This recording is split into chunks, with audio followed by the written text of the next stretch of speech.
आज हम बात करेंगे पेट और आंतों के कैंसर के बारे में। मेरे पास पेशेंट्स आते हैं, पूछते हैं सर पेट के जो कैंसर होता है उनके बारे में कैसे पता लगाएं, क्या उसके साइन सिम्टम्स होते हैं, कैसे उसके बारे में जल्दी जानकारी मिले ताकि सही टाइम पे हम डॉक्टर के पास पहुंच सकें। तो मैं उसके बारे में बताना चाहूँगा। हम पेट के कैंसर्स को ब्रॉडली डिवाइड कर लेते हैं दो ग्रुप्स में। स्टमक जो हमारा पेट का अपर पार्ट होता है जहाँ एसिड बनता है, और इंटेस्टाइन्स।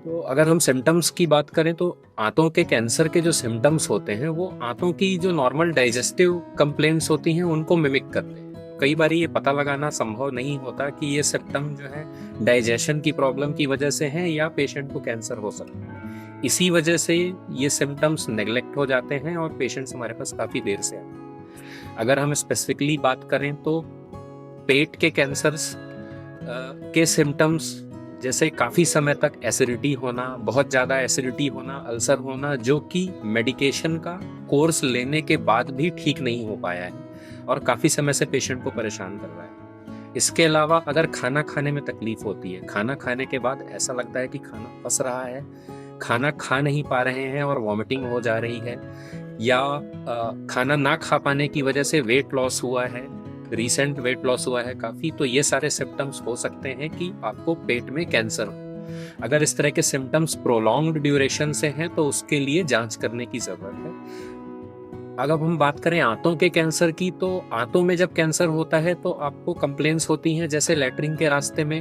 ब्लड आना, मल का जो आपकी जो बॉवेल हैबिट्स हैं, आप दिन में कितने बार मोशन जाते हैं, मोशन हार्ड होता है या सॉफ्ट होता है, उसमें कोई सडन चेंज आए जो ठीक ना हो रहा हो और काफ़ी समय से परसिस्ट हो रहा हो। जैसे कि दिन में कई बार सेंसेशन होना कि हमें बाथरूम जाना है लेकिन उसमें मल नहीं आए और सिर्फ ब्लड आए। बाथरूम से आने के बाद भी ऐसा लगना कि नहीं, अभी मल पूरी तरह से साफ नहीं हो पाया है। और इसके अलावा लैट्रिन में काफ़ी समय से ब्लड आना, ये सारे सिम्टम्स अगर काफ़ी देर से आपको परेशान कर रहे हैं तो ये किसी तरह का आंतों का कैंसर हो सकता है। उसके लिए जांच की जरूरत। ये तो हुई सिम्टम्स की बात।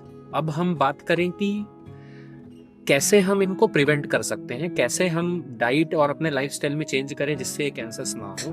तो एक सबसे बड़ी चीज समझने की ये है कि पेट के जो कैंसर्स होते हैं, gastrointestinal cancers, almost all are related to your diet and lifestyle. अगर हम स्टमक कैंसर की बात करें तो heavy, spicy, salted, smoked, pickle and these kind of foods, smoking alcohol, definitely these are all the risk factors for stomach cancers.